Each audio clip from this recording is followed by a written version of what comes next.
Hello, everyone, and thank you for attending today's webinar, Unleashing 5G Potential, FWA as the Catalyst of Revenue Growth, sponsored by HFCL. Before we begin, I will cover a few housekeeping items. On the left-hand side of your screen is the Q&A. If you have any questions during the webcast, please type your question into the Q&A box and submit your questions to our speakers. All questions will be saved, so if we don't get to answer you, we may follow up via email. At the bottom of your audience console are multiple application widgets you can use. If you have any technical difficulties, please click on the yellow Help widget. Here you can find answers to common questions. A copy of today's slide deck is available for download in the blue Resource List widget. Near the end of today's presentation, please take 1 minute to complete the survey that's open on your screen. Your feedback is extremely helpful.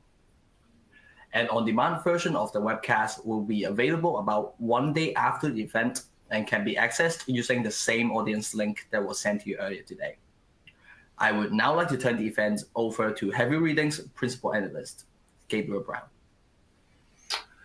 Thank you, Sam, and hello, everybody. Welcome once again to today's webinar, Unleashing 5G Potential, FWA as the Catalyst for Revenue Growth. It is terrific to have you all with us. Thank you very much for coming.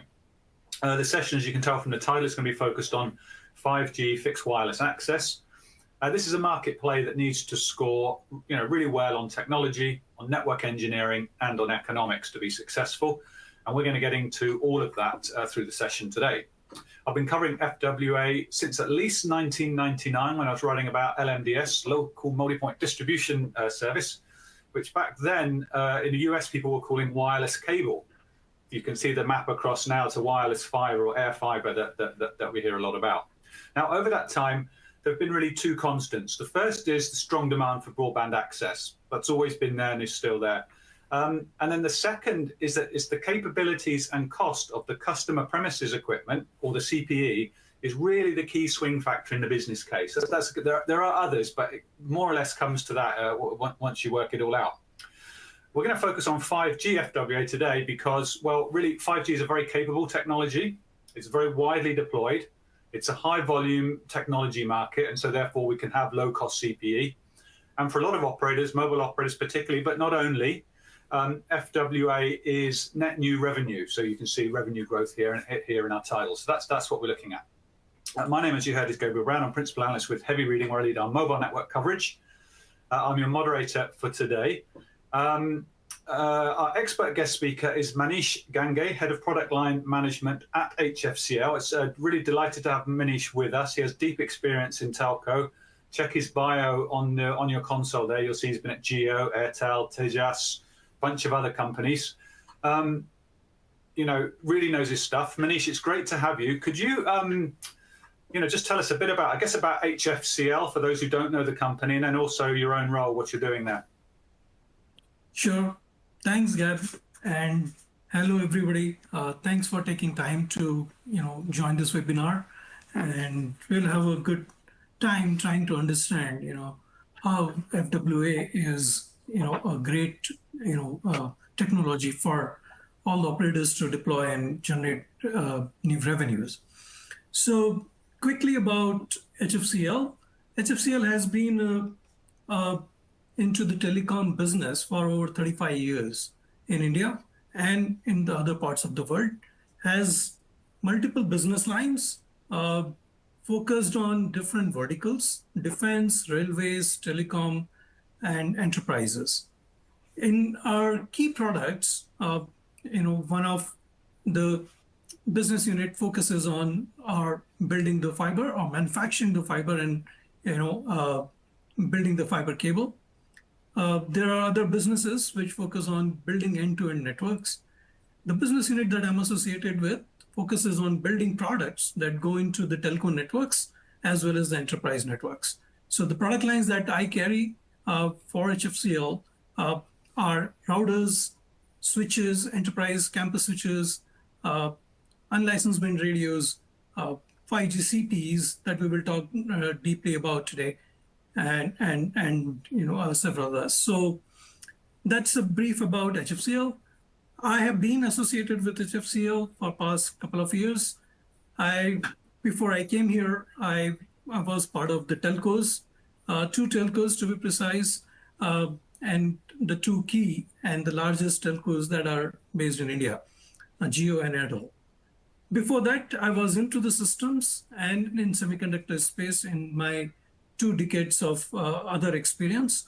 I've seen telecom growth in India right from the early days of 2G to where we stand on the 5G, and then moving forward that the work that is happening on the 6G. So it will be good to share my perspective with you as to where do I see things moving.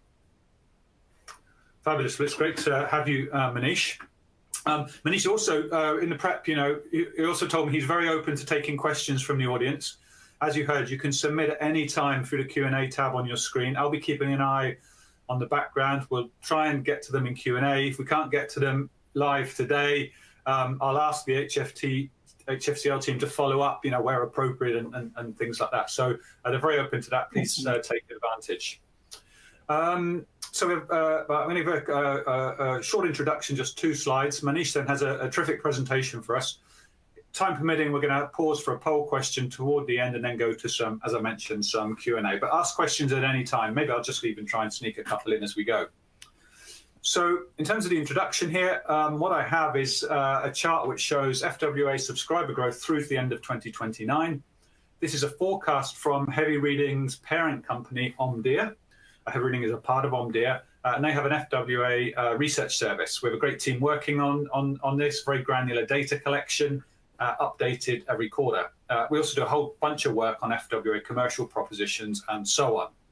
The chart here, just this sort of starting point really. It's an up and to the right kind of chart, what everyone likes to see from analysts, and it shows a strong growth market globally. That's the nutshell of it. Our numbers here are actually a good bit more conservative than many forecasts you're going to see around the internet for FWA. Of course, we're certainly open to reforecasting. We do it every quarter, and there is potential for the market to go faster. But right now, this is the Omdia view. This is where we're at, and we're comfortable with it. You will see other numbers. I think the trend is essentially common everywhere, though. The other key feature, of course, of the chart is the increase in 5G here, which I've called out in dark red. LTE is going to continue to increase incrementally, and it's not until 2027 that 5G overtakes. But this means, of course, that in terms of annual growth of new subs, 5G is going to be utterly dominant through this period, in terms of numbers. It is worth a note here to say there are various other technologies in play for fixed wireless access. Some of them I like a lot in the right circumstances. It's hard to get enough subscribers to make an impact on the chart. There's some really other great, really good technologies as well in the mix here, depending on what you're trying to do. Final note. Satellite fixed wireless access is not included here. We forecast that separately. So Starlink, I think, is closing in on 5 million subs any day now, and so you can see that being a strong segment. Obviously, that's that's under 10% of our subs here for well under 10% of our subs here for you. But so it's a nice segment to talk about. So my second chart, let's have a look at where this growth is happening on a regional basis. The short answer is everywhere, but there are 2 key regions in our forecasting. North America in dark blue here, that's largely the US, but of course just by numbers, but of course includes Canada. US has been the star of the show the past few years, and will continue to be strong, as you can see here. It's driven by really relatively expensive fixed broadband prices. We also have the issue that wireline access providers tend to be regional in the US. They don't have a full national footprint. So a mobile operator is national, or can be national. The big 3 are anyway. And so they can compete anywhere nationally, including out of region of their wireline footprint. So this is net new revenue for mobile operators. It's on top of mobile broadband subscriptions. That's why it's a great business. Other things in the US, things like ADSL and copper replacement is now in full flow. You might not necessarily be able to replace that with fiber immediately or in certain locations. Interesting it's not going to be huge in the numbers, but certainly interesting overall is some of the US operators are now looking to put POTS voice over FWA connections, so essentially to replicate fixed line with all the services that regulations require and so forth. And the final point on the US I wanted to make, you have a market where there are very well-built 5G networks. Operators have put a lot of investment in. You've got really good 5G networks, so you can run these kind of applications and services pretty comfortably. Now, the other region, of course, is Central and Southern Asia. This today is really India, which actually, will dominate through this forecast period, but includes some other, Pakistan, Bangladesh, Sri Lanka, Nepal, all the stans. There's a bunch of other markets in there. Fundamentally, the story here is a demand story. The region is, in a nutshell, is underserved by broadband access, and everybody wants it. That's the simple story. We also have, particularly in India, some very large-scale, very sophisticated operators, and they're bringing a certain, technology view, but also a certain set of economics that you really can't replicate anywhere else on the planet at this stage. Certainly for FWA. Worth a note, though, to say FWA is being deployed alongside an extremely rapid fiber build in India. Manish was just talking about how his company is also in the fiber game. For operators, of course, they need to optimize the mix, use the right technology for the job and so forth. We're not at all saying here, or I certainly am not saying use FWA everywhere, use it where it's right, use fiber where it's right. And, final point for hand over to me. So I do think in this region, there's the gut feel is I think there's also good potential outside of India and some of those other countries I mentioned. So it's not just India, but that is dominant. So for me, then, that's the setup. I'm now going to hand over to Manish at HFCL to take us away. Manish, your first slide is showing. Perfect. Thanks, Gab. Thanks for setting the stage, right? It's very interesting, the stats that you talked about, right? And, how North America and India are basically leading the pack in terms of driving the growth. There are some lessons and there are some insights between these two markets, and I'll get into details on that. But at first, let me just, take the audience to, my organization of this talk. I've organized it across, 5 different topics. I'll do a little bit of context setting to begin with as to how have we come here in terms of 5G. Then with 5G, what's the sort of, catalyzing action that 5G is doing in a number of areas, but more importantly onto, digital inclusion that the rest of the world, especially the developing world, has been looking for. And then we'll look at the economics as I see between 2 different kinds of geographies that are on the our horizon, on the radar. Then I'll talk a little bit about what else is coming, which will add the FWA story. And then, if time permits, we'll look into what else, are the options for monetization. And then, we'll wrap things up and take your question and answers, right? So that's the sort of organization of my conversation today. Let me get into the topic immediately, right? This is a most familiar picture for anybody who is into wireless mobility and wireless technologies, the way standards have come. I've not mentioned 2G, but fundamentally 2G to 3G, and then the growth of the mobile subscription and the availability or arrival of data into the hands of the consumer. It really started with 3G. But very, very early on, 3G really focused on voice predominantly, but some data, and that some data enabled a few key applications around, people who started to see their emails on their mobile phones. As the mobile phones screens started to become bigger and bigger, people were looking at their emails, and the messaging, which used to be otherwise plain vanilla simple text, started to become more multimedia centric, right? People started sending audio and video files over the 3G network. But that is about it. Now, in terms of what people could consume was very, very limited in terms of data, some internet browsing and things like that, but not much. Things really changed with the arrival of 4G. And the speeds that you used to get with the 3G, the data speeds, were in the range of a couple of Mbps, and from couple of Mbps, the things went to tens of Mbps very quickly with the arrival of 4G. Now this really enabled or sort of opened the floodgates for a app-based ecosystem. The mobile phones grew, their screens became bigger, the touch came into the play, the applications started to use all of that along with the high-speed connectivity for the data that 4G enabled. And then a lot of disruptive things happened, right? I mean, all your grocery and food deliveries, maps, navigation, audio, video download, streaming services, everything suddenly, came up onto the horizon. And, the life changed forever for everybody. Now, as people started to use more and more data on their mobile handsets, the network started to get congested, but something else happened. In 2019, the COVID struck. With the COVID, people went back, from office to homes. The work area, changed from, a regular tech parks and, commercial establishment into the residential areas.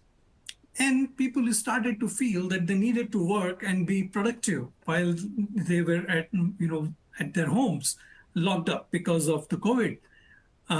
All this work from home concept started to take root. And, suddenly people started to realize that, whatever 4G was offering wasn't enough because everybody in the family was at home. The kids were at home doing their homework, attending their classes. People were doing their office work, conferences, conference calls, video calls, all of that simultaneously being done from home. And then people realized that, 4G is not going to be enough. And that's how, the 5G showed up onto the horizon as something that, could change things. But people also realized at that point of time, the broadband, the need for broadband, the true broadband that was so nearly almost forgotten because 4G offered a lot of data capability in the hands of the people. But as soon as you got home, you needed to have a little bit more capability in terms of uplink throughputs and latencies and things like that. So with the arrival of 5G, things really started to change. One thing that I'll just talk about 4G's limitation, right? And why 4G could not continue with the demands of the consumer was the amount of bandwidth was limited. It was in 20 megahertz. Please pardon my mistake on the slide. Cumulatively, the spectrum that was getting deployed was in the range of 50 to 70 megahertz, and that really created a limit on the amount of data that the 4G sites could offer. And therefore, the FWA kind of services which required true broadband experience were limited on 4G. They still do, some of the applications very well. And then mobility subscribers really, took up onto the network, and they started demanding far more data. And therefore, what was left for the FWA was very limited, right? So spectrum exhaustion became a key issue on the 4G. And then when the 5G came with faster speeds, ultra low latency capability, and much higher capacities, right? The new technologies in the MIMOs that people were talking, multi-user MIMO capabilities, all of that expanded coverage and capacity by a factor of 10 to 100x, depending upon what you were deploying. The spectrum, and especially in the mid band, became available in the range of 100 to 200 megahertz, and that suddenly made things very, very different compared to what 4G had to offer. There were many use cases that were thought through. Everybody talked about how the driverless cars will come onto the play, how the telemedicine will take root, and many such applications that people talked about that will get enabled by this 5G's technology. But what really has taken fancy of people and operators, more importantly, is the fixed wireless access services, the true broadband capability that they want to provide to their customers, where they could not roll out fibers that quickly. They felt now they have an ability to offer a broadband-like service using the mobility network, and that's how the FWA came onto the horizon. So let's look at what 5G FWA has to offer, right? In terms of use cases, high-speed internet for homes. Of course, that's the one that people realized during the COVID times. Rural and underserved area connectivity. This is something most operators, when they look at and do their math for the rollout of the fiber to remote areas, to areas which are sparsely populated, their ROIs don't work out. And these areas therefore remain underserved. Then, there are other things that showed up on the requirement side, the smart city infrastructure, IoT solutions. And for the enterprise space, people suddenly felt that, there's so much of, bandwidth available, which can act as a backup to their primary links in a mission critical deployment. All this basically fueled, the FWA adoption. Now, obviously, there are few benefits that operators as well as the customers saw, and more importantly, if I look at it from the operator perspective, the deployment for the FWA is extremely rapid. All that you do is you set up the towers, which you do it anyways for getting your mobility customers, and you look at the coverage of those towers, and then you start to identify the areas which are not served by fiber or any other cable technologies, which can be accessed using 5G FWA. It suddenly becomes a non-feasible site, or non-feasible home becomes a feasible home. So that's one aspect of it. The second aspect of was the speeds, especially on 5G downlink side, were comparable to what fiber speeds were in the fashion, the way the fiber plans were being rolled out. Third thing is coverage is pretty broad. You could reach out to those remote areas. If you're planning for your mobility traffic, you would certainly reach out for the FWA as well. So that really changed or catalyzed the FWA adoption. Now, operators chose two methods of going to the consumer. There were two kinds of CPE. A CPE is fundamentally a handset that you have, minus the user interfaces that you have it on your phone. So the CPEs came in two flavors, an indoor version and an outdoor version. And I'll talk about more details about what each of these versions enable, for the operators and for the consumers. But they use these two kind of devices. This is the device that you need to ship it to the customer, and customer has to insert the SIM and latch to the service. That's as simple as onboarding that you can get on the FWA. Before I dive deep, in terms of how this rollout was happening, just look at the numbers. Gab talked about the numbers that Omdia has been projecting, right? They are saying by 2029 or 2030, 120 to 130 million connections. Ericsson, gave the projection on absolutely the other end of the spectrum. In fact, they revised it last year. They had muted numbers on FWA to begin with, and then they have become very optimistic about these numbers hitting up to 350 million connections across the globe. There is proof point again, right? There are 131 service providers who are offering FWA services today. A lot of them, are offering FWA services using indoor or the outdoor, but we'll get into those details, the choice of CPs.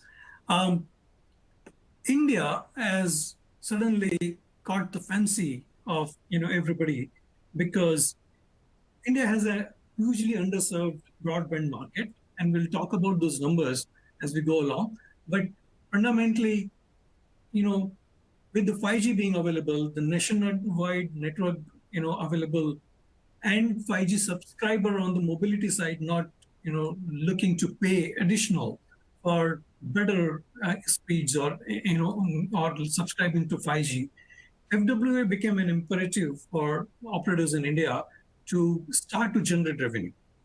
And therefore, in India, it has been, one is underserved market, other is the need for operators to generate revenue. This is really catching on to, in big ways. So let's see, the two ways operators are looking at, right? Mobile service operators, traditionally, those who were not, rolling out the broadband over the cables or the fiber, for them, FWA offered a new revenue opportunity. The operators who already had, the fiber-based operation or cable or DSL, who have been providing broadband services to the consumer, this became an additional revenue stream. If they had, the mobility license, they were starting to add, the subscribers to their, broadband portfolio much faster than they would have done if they relied only on the, fiber or cable. So this suddenly offers, the opportunity for operators to start to add new revenue stream or additional revenue stream to their, bottom line, to their top line. Sorry. Now let's look at the two markets that have really caught on to the FWA wave, if I were to say, and the two big spectrums. One is the US market, right? We have looked at there are 130 million households. 90% of these households already have the broadband. There is about 40 million households which are really not connected. Most of the households who are connected are also connected on traditional cable or DSL technology. So there is this rapid fiberization that is taking place, but with the FWA being available, this move from cable and DSL to fiber or to FWA has suddenly accelerated. So the opportunity that has been estimated, it's around 12 million homes in US. The other spectrum, end of the spectrum, is in India, 300 million households. 13 to 14% of these households have the broadband. Wired broadband is what I call, right? Through either cable or FTTH or DSL. This is highly limited, right? And therefore, in India, there is this pent-up demand for broadband access, and therefore, FWA is considered to be a very, very attractive technology for getting people onto the broadband bandwagon. So here, two markets, two different kinds of markets, big opportunities, and that's being serviced by, if you look at the number, right, in terms of open opportunity. So I said US market at 12 million homes. They already have gone ahead and deployed up to around 8 million homes, as far as I understood, from the data that is available in the public domain. There's additional opportunity of around 10 million homes. Then in India, there's about 4 million homes have already been connected. Actually, these numbers are being, getting updated as we speak, right? And the last time I checked in last couple of days, this number is looking more like 5.5 to 6 million. And it's growing really rapidly. But the open opportunity is about 100 million homes in India. And both of these opportunities are being basically, handling challenge of the, the FTTH, the broadband connections not reaching to the rural or sparsely populated regions of US. in India, the penetration is extremely low as such. So from the customer perspective, if they look at the fiber and if they need to, get a fiber service, they really have to go through this, cumbersome wiring. Somebody has to roll the fiber out from the nearest POP location to the last mile into the home. And then, this is something which once you connect, you're stuck. There is another aspect that people are getting fancy of is FWA has got a mobility aspect to it as well, right? So you can have the service when you are sitting in one part of the house, and then you can take this to the other part of the house fairly easily. Or if you are in one part of the town and you can go to the other part of the town, you can carry the service without having to, go through the change of, wiring and rewiring and things like that. So suddenly this becomes an attractive proposition for, customer. And obviously, they're driven by the non-availability of the fiber. From the telco perspective, fiber is high installation cost. They have to roll out the complete equipment, electronics, as well as the passive, the fiber, into the ground to reach to a specific customer. They cannot roll out, a fiber for a specific customer. They have to really look at covering the, a region, an area, a significant area with significant population. So they need to put in the investment right up front without having, a full visibility whether all of that will get used or not. Then second thing is high lead time. It takes time for you to, roll out the physical infrastructure. And then third aspect is skilled manpower is required for fiber to be, the things to be dug up, fiber to be laid and things like that. So these are the challenges which actually accelerated the adoption of the, FWA. And there are two rollout models, as I alluded earlier, indoor CP and outdoor CP. Indoor CP is the most convenient mechanism that, operators as well as customer find. It's plug and play. You basically opt for the service on the customer's app, on the telco's app or the website, and then they ship a device. They ship a device or they deliver it, depending upon which region you are in. They have different ways of handling this. In US, they have been shipping devices to the customers. Once they do the feasibility and they get the interest and they get the certain payments. What really indoor CP therefore enables, right? It's like turning up the service on a mobile phone. You get the CP, you insert the SIM card, and you basically get an app which helps you position the device correctly inside your house. It's important because the N78 signal is not very nice in terms of penetrating through the walls.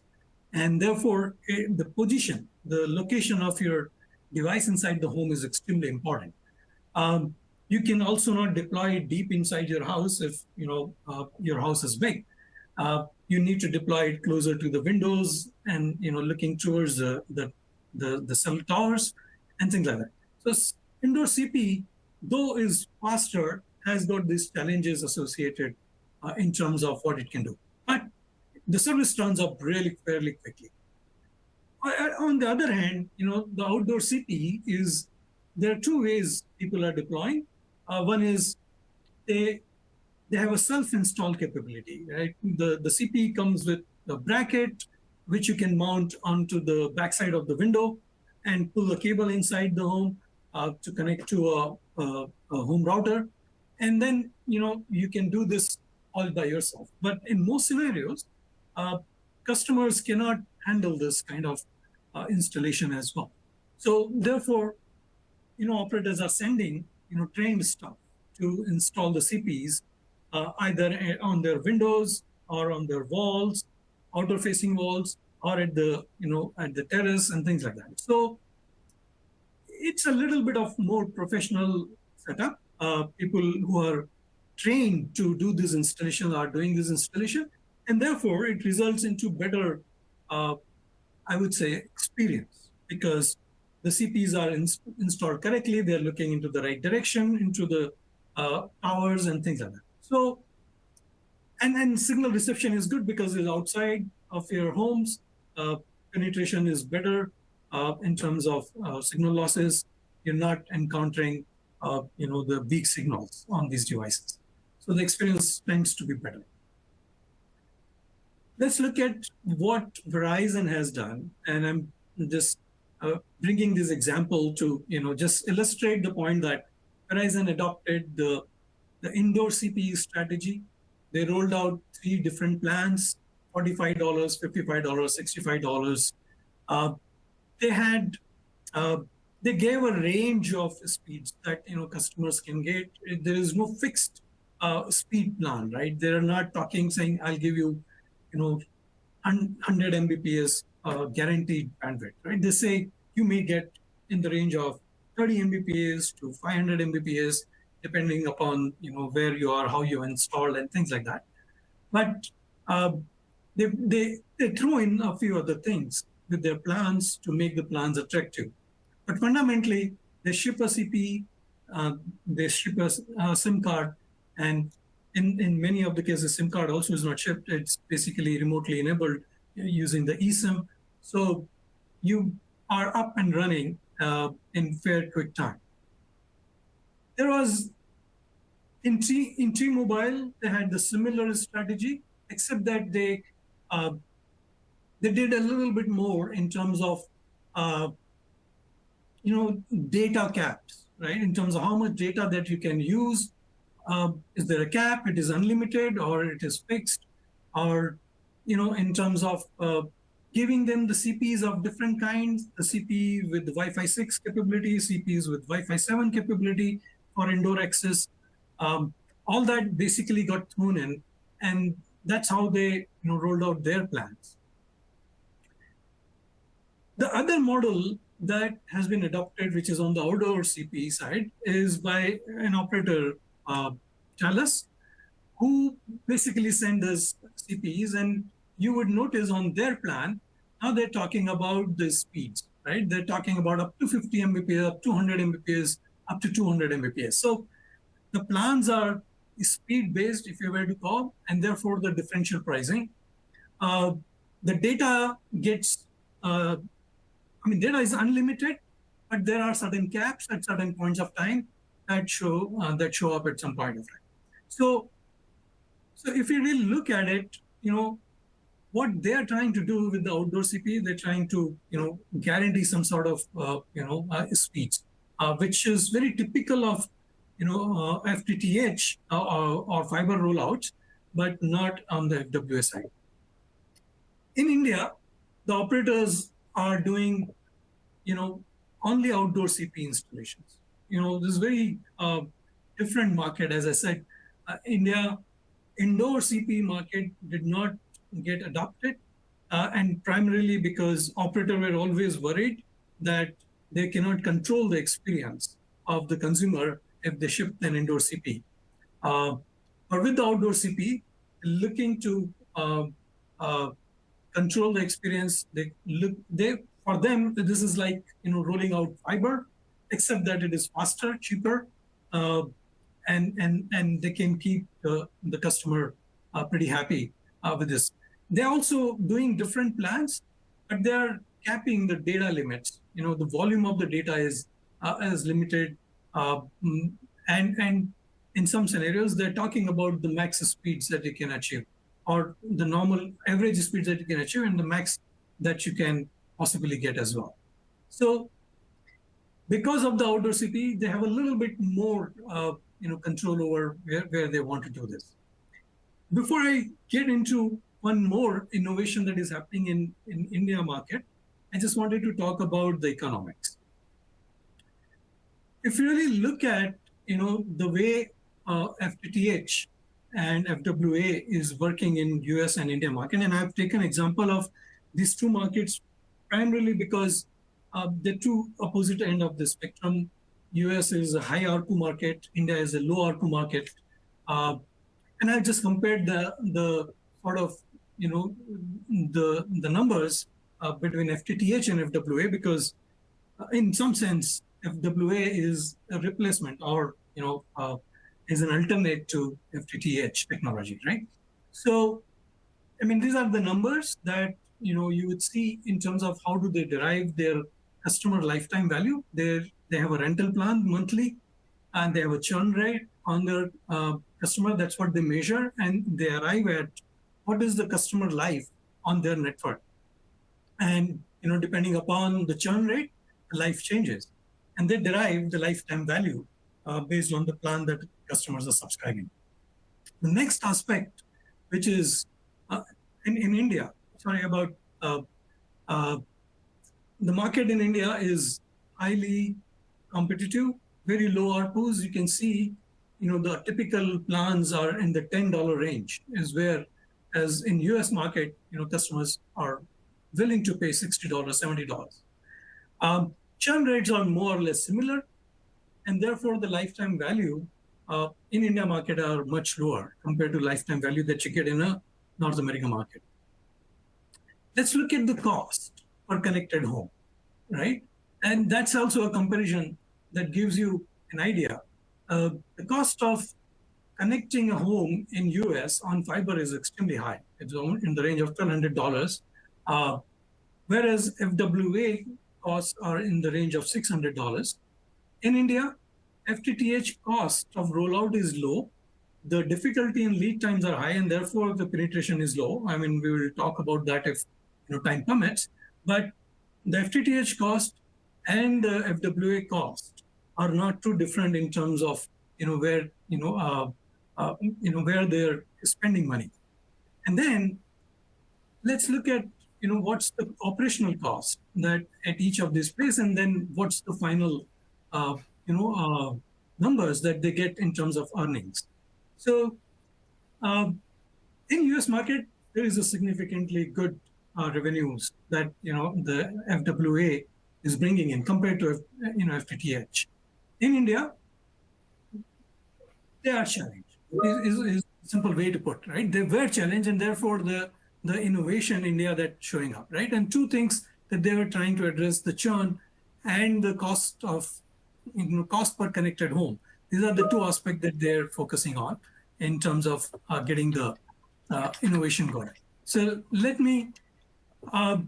I'll skip the challenges part of the. Just wanted to say we've got just under 20 minutes left, and dozens of questions, really good questions coming as well. So just keep a push on so we can get to some of those. Thanks, Gab, for this. I'll just quickly get into this. The innovation that is happening in India, and it's called the MDU solution, right? The multi-dwelling unit solution. Very simply, what they're trying to do is they're using one FWA connection and distributing it into multiple customers. So the cost of the CPE, so the cost per connected home, goes down.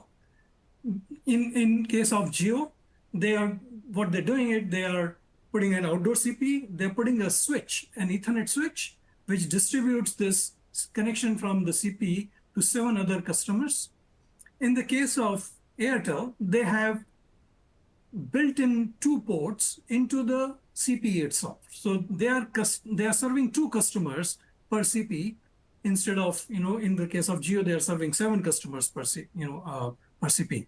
But if you really look at, they're trying to bring down the connected cost of the customer. And that basically enables a better economics, for someone like customers in India. The operators in India. So the same numbers. Manish, a question has come in on this. When you're talking about your FWA costs, CPE costs here, are these indoor or outdoor units? Somebody is asking. A US operator, actually, who's up early.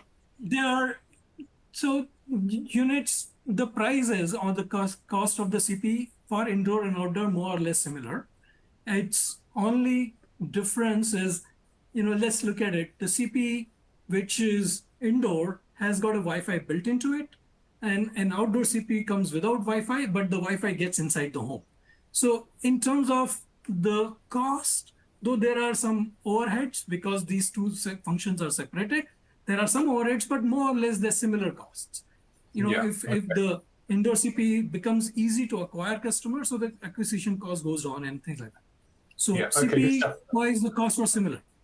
So we've got 15 minutes left, so I'm going to let you get right back to it, but let's also get some of these questions in as well if we can.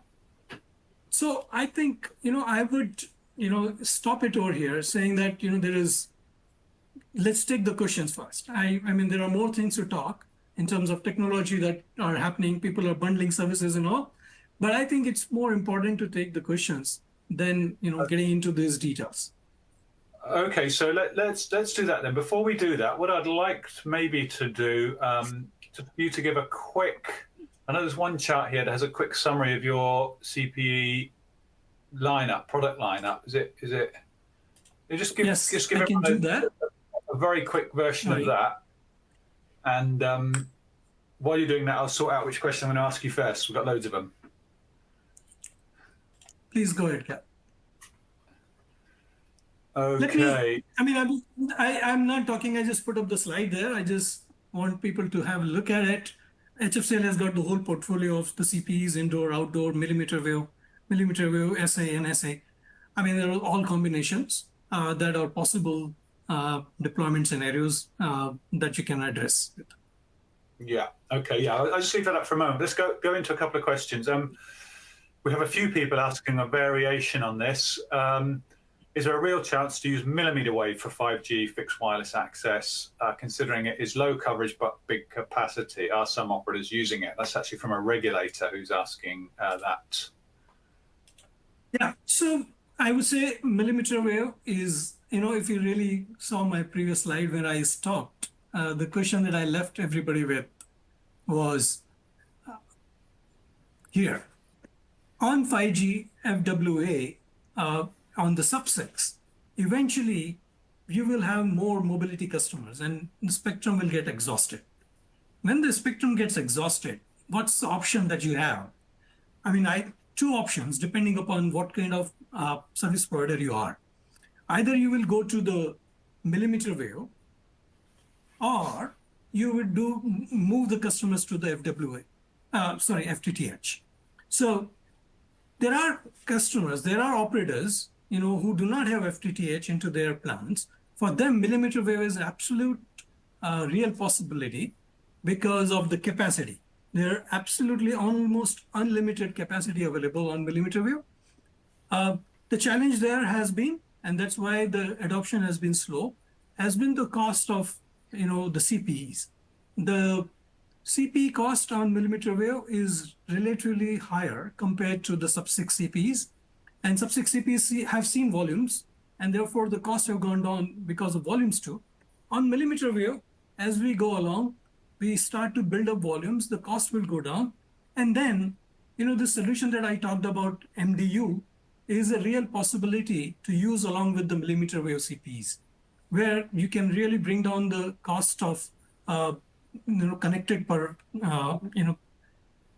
cost of per customer, right? That something that would help, make the business case attractive for millimeter. Yeah. Okay, good one. We have another question that several people have asked. I'll just ask one version of it, but there are lots of people.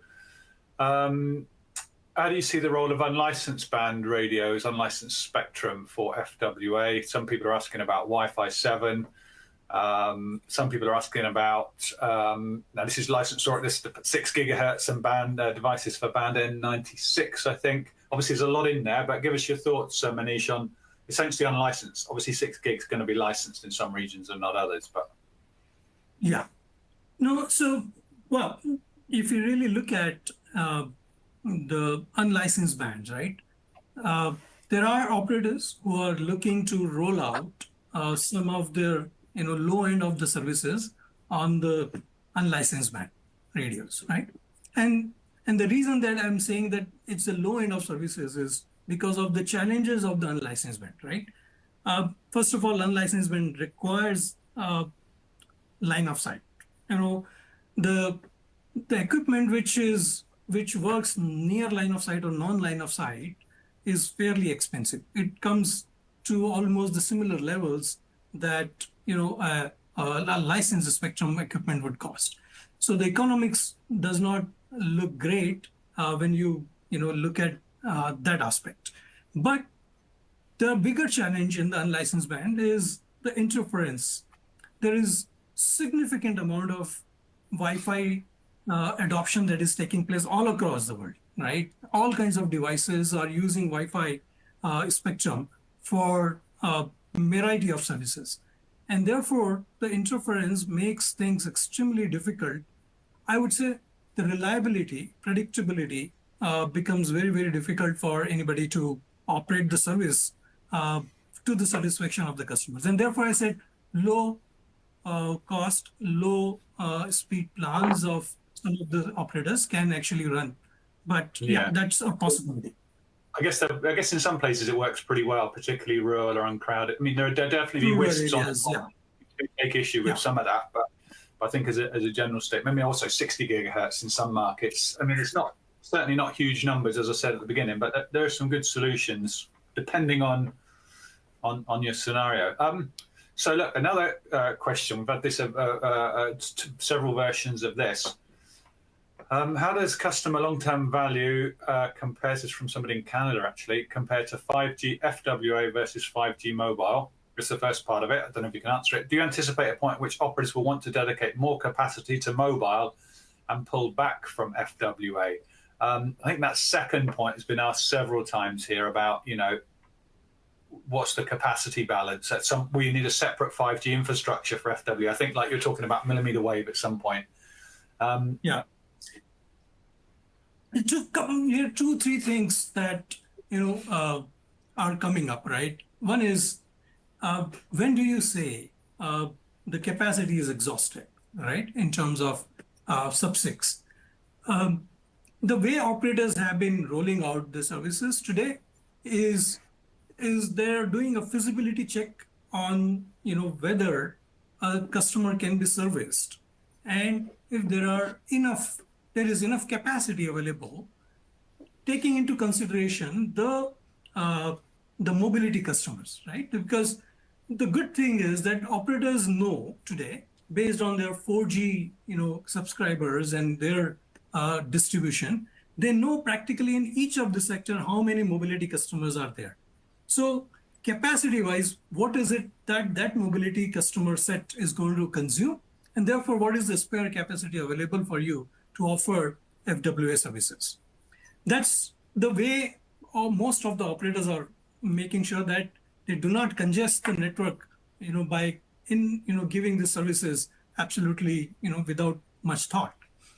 The aspect that is important, right, for everybody to understand is the mobility subscriber is a low ARPU business, whereas FWA is a high ARPU business.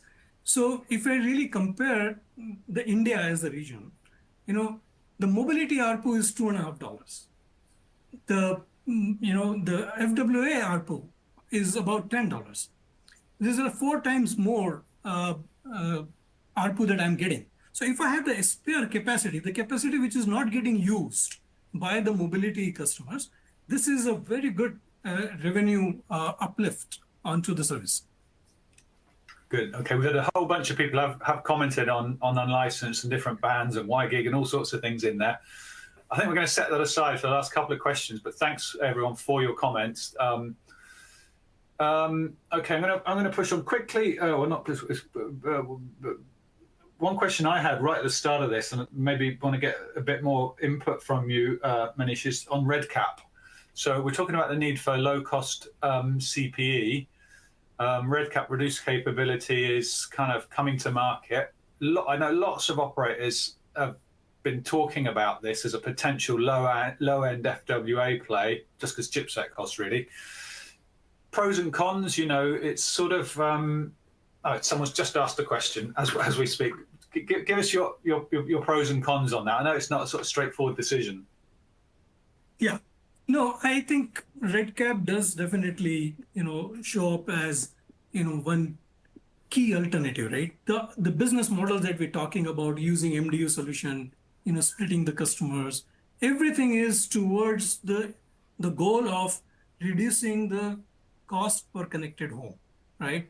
Uh, and and that aspect is getting really addressed by RedCap right out of the box.